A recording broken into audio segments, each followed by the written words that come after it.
I'm Matt. I'm Vince. And I'm Danny. Something different about you today, Danny.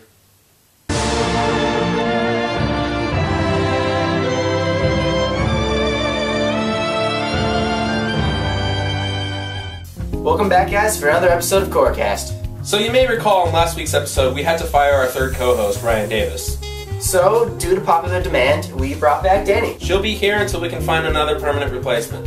Alright, now let's talk about this episode. In the 9th episode of Legend of Korra, Out of the Past, Tarlok hides Korra in a remote mountain cabin miles from Republic City. He reports as an alibi that Equalists attacked them and captured Korra. Upon hearing the news, Lin Beifong breaks Korra's friends out of jail and meets up with Tenzin to rescue the Avatar. They infiltrate the Equalist hideout, a series of tunnels under the city. They can only find Lin's debended police force. The five return to City Hall, where a witness tells them that Tarlok kidnapped Korra and that he's a bloodbender. Tarlok, exposed for his crimes, bloodbends them into unconsciousness and returns to his sanctuary. Meanwhile, Korra begins to meditate on her visions of Aang. She discovers that 42 years ago, Aang and Toph arrested Yakone, a notorious underground criminal who had the ability to bloodbend at any time, with or without a full moon. At the trial, Yakone bloodbended the entire court in an attempt to escape. Aang, in the Avatar state, recaptured Yakone and took away his bending. Korra deduces that Tarlok is Yakone's son, who left his tarnished family in an attempt to rule Republic City.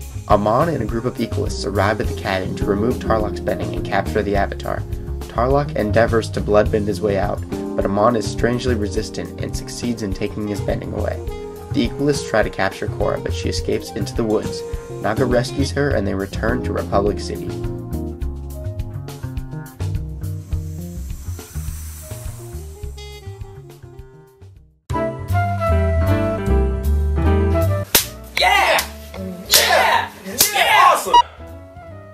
So we predicted a lot of things that happened in that episode.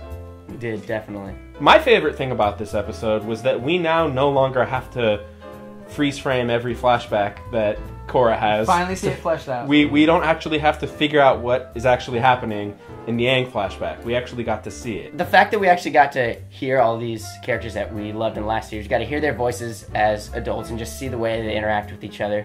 I mean, it was pretty much perfect. Toph sounded exactly how I wanted her to. Danny, what did you think of Aang's voice? Actually, I really liked his voice. Maybe a little younger sounding than I would have thought. But, you know, young Aang had a sort of like a little bit of a rasp in his voice, you know? Was that Zachary Levi? It was Zachary Levi. And I think of was Tangled Mandy fame? Moore. Yeah. Oh, okay. Yeah. Aang was a little bit of a surprise for me, but I like that his voice was a little bit higher, because otherwise it would have been a little bit too much of a departure from the Aang that we know. It was fitting. So, more important things happened in that flashback. Definitely, as we were saying before, there's like a new level of power that all the benders seem to kind of have. And they really, really got into it in Sokka's speech.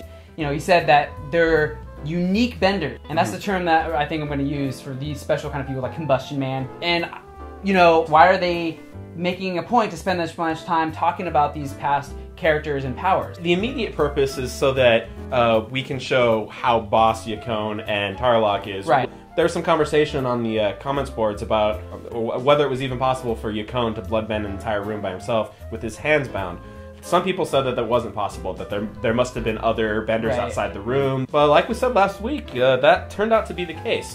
But aside from that, its immediate purpose, what kind of new crazy bending could we expect? Sokka makes a point that he fought a guy who shoots fire from his mind. Right. Yakone, when he opens his eyes that way, is when the bloodbending that he's doing starts. So, Is it possible that he is bloodbending with his mind? Right. The way I see it, it's almost like it's such a mastery over the art of that kind of bending that you can eliminate the somatic component of it.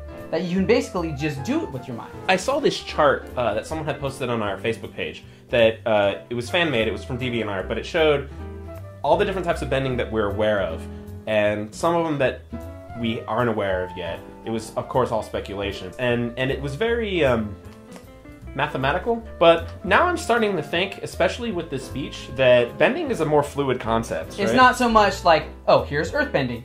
Boom, now here's metal bending. Boom, now here's platinum bending. You haven't reached level 2 metal bending. Right, it's not really like that. It's a more like fluid understanding of the art of what it means to be a bender. It reminds me a little bit of the final Harry Potter book with all the wand lore. Magic is fickle, and I think that this series is version of magic is bending is also kind of fickle. Speaking of Harry Potter and the way it's kind of connected to bending, if you remember, I believe it was in Half-Blood Prince, was when they first started learning about how to actually shoot spells without saying the spell, saying the word, which is just another advanced form of magic. Right. And so it could be that this bending is, I mean, it's just the same kind of thing. It's cool in the show because we saw how technology has exploded in Republic City. How, the advancements that the Fire Nation made in the first series kind of jettisoned off into all kinds of different advancements. But it's the same with bending, actually, kind of. It's almost like they were at this cap for a while with what they could do with bending, and once they busted through it, they're like, we got all kinds of freaking crazy bendings now. Speaking of reliable segues, Vince, what really intrigued you about this episode? That final confrontation at the end between Amon and Tarlok. I mean, first off, I did not expect this to go down in this episode. That speculation that, Amon and Tarlok could be working together or not working together, got all down the drain. Well, yeah, everything's obviously they aren't. Yeah. I mean, one thing is that we spent a lot of time establishing the Tarlok character, but then Amon just takes him out. He removes his bending. Think about they established Tarlok as such a powerful bender. I mean, he's able to bloodbend a room of like 6 people. But he can't bend Amon. So there's definitely something unique about Amon that we have yet to get to. He's just a scary presence in the show. Tarlok, yeah, he's a strong character in the show, but Amon is such like a strong, he's unwavering in the way that he goes about things. When he does something, he's fastidious. I think one of the things that's really scary about him is that because he's so fastidious, he knows exactly who he is, what he wants to do, and how he's going to do it. But at the same time, he's shrouded in mystery, and we have no idea how this guy works still. Who is he? What's he trying to do? How does he work? I mean, how did he overcome bloodbending? I really think that it's just overcoming another's will, and that Amon just had a stronger will. I think we need to talk about his ability to remove people's bending. There is something that's really interesting about this episode, and a lot of people were saying that what Amon was doing was not energy bending because it didn't have the big flashy lights. Yeah. We saw in this episode, Aang takes away Yakon's bending, no flashy lights. Right. But what is interesting about the way he takes away the bending is where he is positioned when he's doing it. If you look, each time Amon takes away bending, he's standing behind them. Yes. Each time Aang does it, he's standing in front of them. Right. And his hands are placed slightly differently. And it's also a thumb, I think, action. We can make a case for either way, because we've defeated the claim that there needs to be flashy light show to be energy bending, but at the same time, we know that what they're doing is not the same thing. In line with the people who are saying that maybe he's doing something with people's chakras and doing some kind of advanced chakra, that maybe he's actually a water bender and he's blood bending something in their business up here. He's just locking off their either chakra network, or he's just breaking their brains. And if he is bloodbending, if that has anything to do with it, it could explain why he was able to deflect Tarlok's bloodbending. Maybe he was countering it. If that theory about there being 2 separate avatars and the avatar splits, that theory we keep hearing about. Amon would be a waterbender, technically, right? Yeah, I know about that too. They would both be waterbenders. Technically, if that theory is true and we're gonna believe it, then, I mean, at least that's adding some more ground to the separate timeline split and there being 2 avatars. That's still an even more far-fetched theory. It is more far-fetched, but it's adding another layer of at least a possibility. It's keeping that theory on the table. But speaking of bending, Book 1, we need to remember, is called Air. The whole first season has distracted us with so many other things.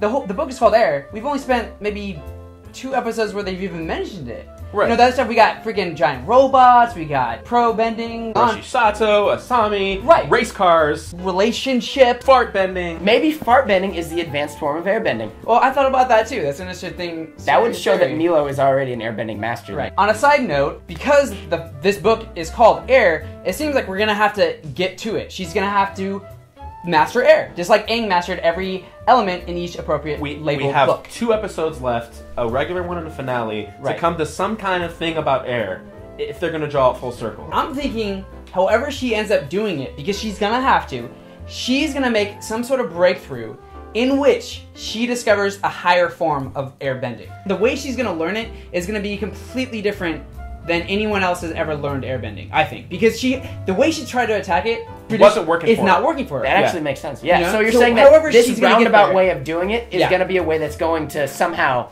bring about the higher form. Exactly. It's a bold prediction, Danny. We've been right on a lot of you. our predictions so far. You think we can get another one? I think so.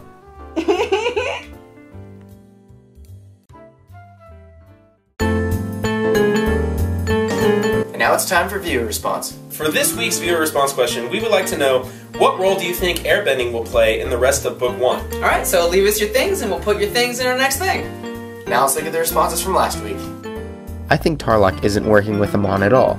He is simply using this whole benders versus non-benders as an excuse to become more powerful within the city council. We can already tell he pretty much hates Tenzin, and now Korra. What if Amon is Tarlok's dad, and Amon rejected him because he was a waterbender?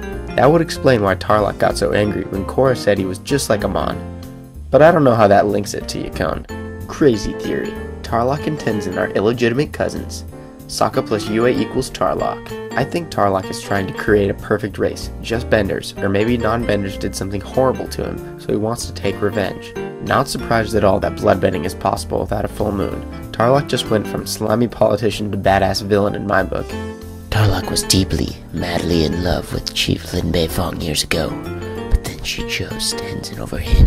To get revenge on Tenzin, he hatched an elaborate scheme to hurt everything Tenzin cares about, whether it's by blocking all of his proposals in the council, or getting rid of his protege, Korra. Good work today, guys. A lot of good stuff by you, Danny. Thank you, yeah. Yeah, Danny, it was good to have you back this week. It was real good. Wait a minute, you're not a blonde. That hair isn't even real. I just really wanted to be on the show, guys!